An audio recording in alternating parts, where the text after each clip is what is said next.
Hello दोस्तों, स्वागत है आपका हमारे YouTube चैनल फहमीद एकेडमी में। आज हम लोग पढ़ेंगे कक्षा 10 की गणित की NCERT वाली किताब से अध्याय 3, इस दो चरों वाले रैखिक समीकरण। दो चरों वाले रैखिक समीकरण के बारे में जानेंगे, हम लोग सीखेंगे दो चर वाले रैखिक समीकरण किस तरह के होते हैं। तो सबसे पहले हम बात करते हैं रैखिक समीकरण की। रैखिक समीकरण किसे कहते हैं? जैसे यहाँ पर अगर ये समीकरण हमारा इस तरह का है तो इसमें हमारे क्या क्या है, एक चर है और एक अचर पद है, बराबर में 0 है। तो ये हमारा एक रैखिक समीकरण है, लेकिन एक चर वाला रैखिक समीकरण है। अगर ये समीकरण हमारा इस तरह का होता, इस तरह का होता तो यहाँ पर क्या होता है, एक चर ये है, एक चर ये है और एक ये अचर है। तो ये हमारा क्या होता है, दो चर वाले रैखिक समीकरण होता है ये। यानी कि ऐसे समीकरण को हम दो चर वाला रैखिक समीकरण कहते हैं जिसमें दो चर दिए जाएं और दोनों ही चरों की घात जो है क्या हो, एक हो। अगर यहाँ पर ये इस तरह का है x plus y square plus 2 equal to 0, या x square plus y square plus 3 equal to 0, या x square plus y plus 1 equal to 0, अगर इस तरह का कोई भी समीकरण है तो ये हमारा रैखिक समीकरण नहीं कहलाएगा। रैखिक समीकरण नहीं कहलाएगा क्योंकि यहाँ पर देखेंगे हम, यहाँ पर y की घात 2 है और रैखिक समीकरण में क्या है, घात 1 होनी चाहिए। यहाँ पर x की घात 2 है, y की घात भी 2 है, यहाँ पर x की घात 2 है और y की घात 1 है, लेकिन यहाँ पर ये रैखिक समीकरण नहीं होंगे। तो जो रैखिक समीकरण का हमारा जो व्यापक सूत्र है वो हमारा होता है ax plus by plus c equal to 0, जहाँ a, b तथा c वास्तविक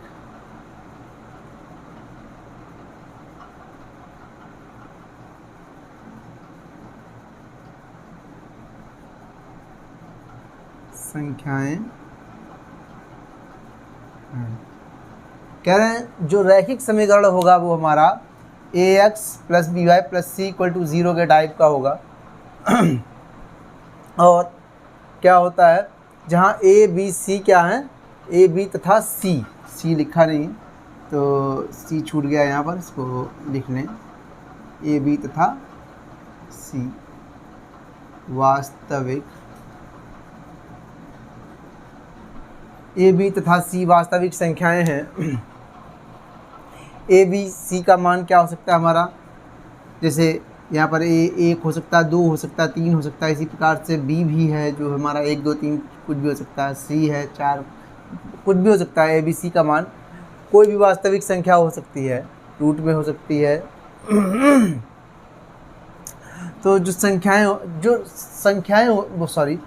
जो रेखाएं होती हैं, हमारी रेखाएं होती हैं, अगर हम एक तल में दो रेखाएं खींचते हैं तो हमारी वहाँ पर सिर्फ 3 कंडीशन बनती हैं। या तो रेखाएं एक दूसरे को किसी एक बिंदु पर काटेंगी, या दोनों समांतर होंगी आपस में, कहीं पर भी एक दूसरे को नहीं काटेंगी, या फिर तीसरी कंडीशन हमारी हो सकती है ये रेखा कोई AB है और दूसरी रेखा बिल्कुल इसके ऊपर,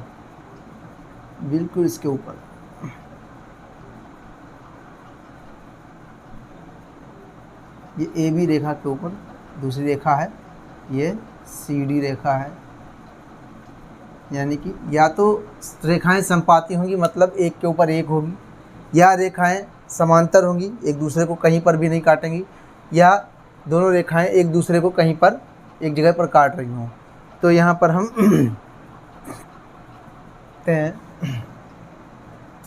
दोनों रेखाओं के माना दो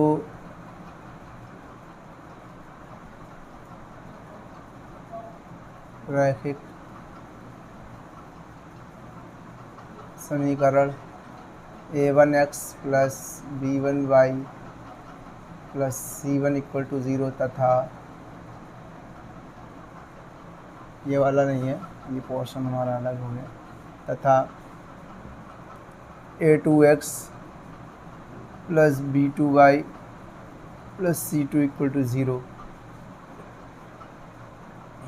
माना दो रैखिक समीकरण a1x plus b1y plus c1 equal to 0 तथा a2x plus b2y plus c2 equal to 0 हैं। ये हमने मान लिया दो रैखिक समीकरण हैं जहाँ a1 नॉट इक्वल टू 0 तथा b1 नॉट इक्वल टू 0 और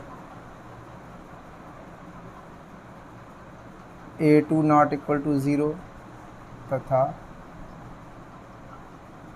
b2 नॉट इक्वल टू 0। कह रहे हैं मान लिया हमने दो रैखिक समीकरण हैं, एक a1x plus b1y plus c1 equal to 0 है तथा दूसरा a2x plus b2y plus c2 equal to 0 है, जहाँ a1 कभी 0 नहीं होगा और b1 0 नहीं होगा, यानी ये दोनों पद कभी 0 नहीं होंगे तब रैखिक समीकरण होगा। इसी प्रकार से यहाँ पर a2 और b2 0 नहीं होंगे अगर रैखिक समीकरण है तो ये कंडीशन हमारी है। तो यहाँ पर हमारी तीन कंडीशन बनती हैं, जैसे कि हमने यहाँ पर बताया आपको कि या तो रेखाएं एक दूसरे को कहीं पर किसी एक बिंदु पर काट रही होंगी, या रेखाएं एक दूसरे के समांतर होंगी, या फिर एक के ऊपर एक चढ़ी हुई होगी जिसे संपाती कहते हैं। a1 upon a2 not equal to b1 upon b2 हो तब रेखाएं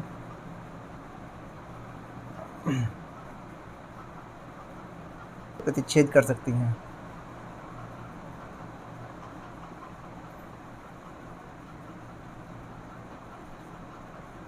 एक बिंदु पर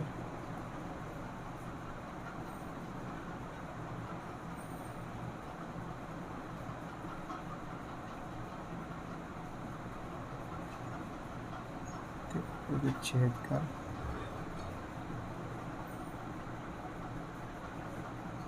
सकती हैं।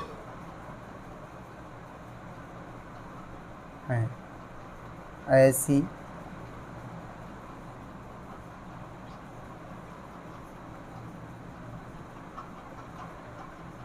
स्थिति में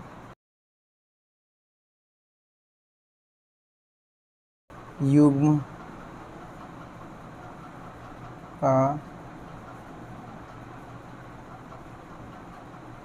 अद्वितीय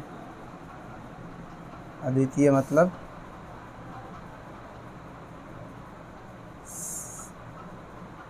सिर्फ एक हल होगा। अगर जब दो रेखाओं के समीकरण में दिए जाएं, एक का हो a1x plus b1y plus c1 equal to 0 तथा दूसरी का a2x plus b2y plus c2 equal to 0, जहाँ पर a1 b1 और a2 b2 कभी भी 0 नहीं होंगे। इस तरह से दो रेखाओं के समीकरण दिए जाएंगे, तब हम कंपेयर करके देखेंगे a1 अपॉन a2 और b1 अपॉन b2 करके देखेंगे। अगर दोनों बराबर नहीं हैं तब हम ये समझ लें कि रेखाएं सिर्फ और सिर्फ एक बिंदु पर प्रतिच्छेद करेंगी, यानी एक दूसरे को एक बिंदु पर काटेंगी। तो ऐसी स्थिति में समीकरण का सिर्फ एक हल होता है, जहाँ पर ये रेखाएं एक दूसरे को काटती हैं तो वही एक हल होता है। ये तो हमारा पार्ट फर्स्ट था। अब पार्ट सेकंड की बात करें, जब a1 अपॉन a2 बराबर b1 अपॉन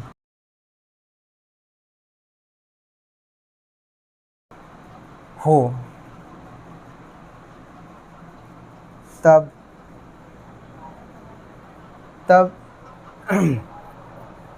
रेखाएं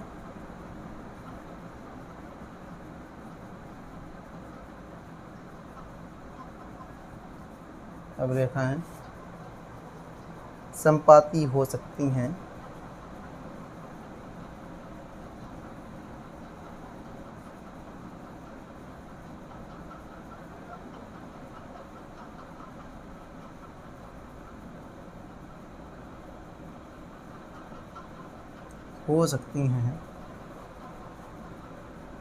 ऐसी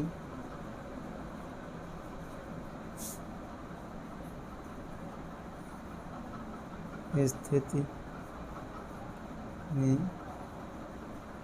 समीकरण युग्म के अपरिमित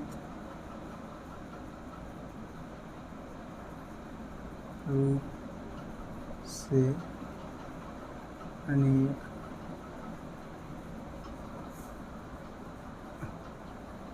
हल होंगे।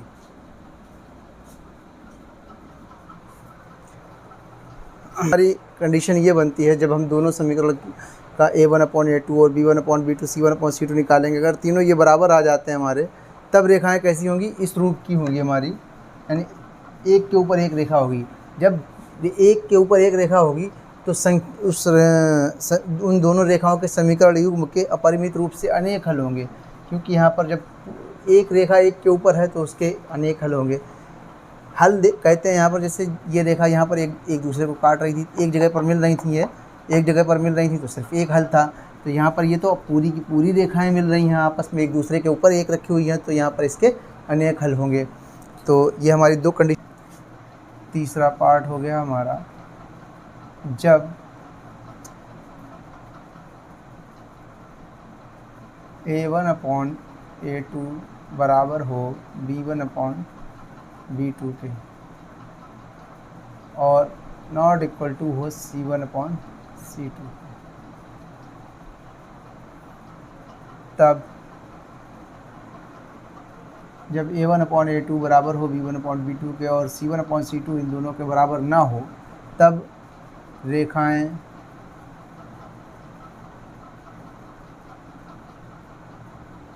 समांतर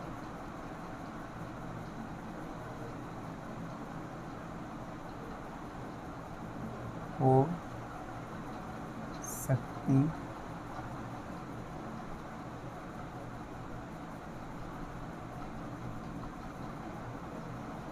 हैं।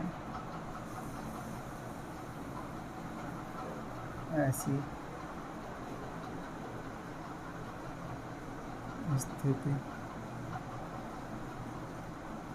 में समीकरण का कोई हल नहीं होगा। यानी कि जब रेखाएं हमारी जब समांतर हैं, एक दूसरे को कहीं पर काटेंगी नहीं, जब एक दूसरे को कहीं पर नहीं काटेंगी तो इनका क्या हल होगा? कोई हल नहीं होगा। जब एक दूसरे को एक स्थान पर काट रही थी तो सिर्फ इनका एक हल था। जब एक के ऊपर एक रेखा थी तब इसके अपरिमित रूप से अनेक हल थे। अब ये रेखाएं एक दूसरे को कहीं पर नहीं काट रही हैं, जब कहीं पर काट नहीं रही हैं तो इनके कोई हल नहीं होंगे। तो आप इसका स्क्रीनशॉट ले लें और आई होप कि आपको ये दो चरों वाला रैखिक समीकरण अच्छे से समझ में आ गया होगा। अगर आपको ये ठीक से समझ में आ गया है तो हमारे इस वीडियो को लाइक कर दें और अपने सभी दोस्तों में शेयर कर दें। और अगर आप हमारे चैनल पर पहली बार आए हैं तो हमारे चैनल को सब्सक्राइब करके घंटी वाला आइकन प्रेस कर लें, इससे हमारी आने वाली लेटेस्ट वीडियो का नोटिफिकेशन सबसे पहले आप तक पहुँचे। Thanks for watching.